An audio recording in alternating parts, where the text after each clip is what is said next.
আসসালামু আলাইকুম ওয়া রাহমাতুল্লাহি ওয়া বারাকাতুহু।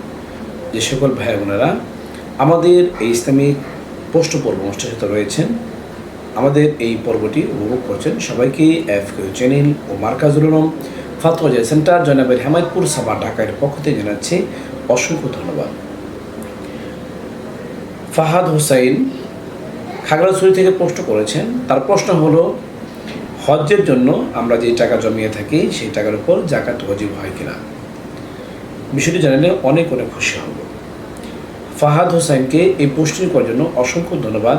তার প্রশ্ন উত্তর হলো, যদি কোনো ব্যক্তি হজ্জের জন্য টাকা জমিয়ে থাকে আর সেই টাকা যদি নেশাব পরিমাণ হয় এবং হজের টাকা জমা দেওয়ার পূর্বে তার উপর যদি 1 বছর অতিবাহিত হয়ে যায়, তাহলে এই টাকার উপর যাকাত ওয়াজিব হবে। কেননা যাকাতের যে নেশাব এবং তার যে শর্ত সেটি হলো নেশাব পরিমাণ হওয়া এবং তার উপর দিয়ে 1 বছর অতিবাহিত হওয়া, সেটি প্রয়োজন অতিরিক্ত হওয়া।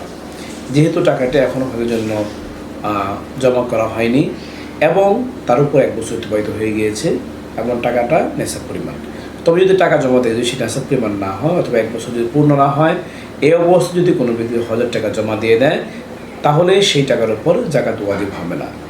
এই মাসলাটির রেফারেন্স আপনারা পাবেন রদ্দুল মুখতারি 3 নম্বর খণ্ডের 179 নম্বর পৃষ্ঠায়, আল বাহরাকে 2 নম্বর খণ্ডের 361 নম্বর পৃষ্ঠায়, হাশিয়াতুত তহতাবি আলা মারাকিল ফারায়েদ 715 নম্বর পৃষ্ঠায়, আপকে মাসাইল আর উনকা হালের 5 নম্বর খণ্ডের 111 নম্বর পৃষ্ঠায়।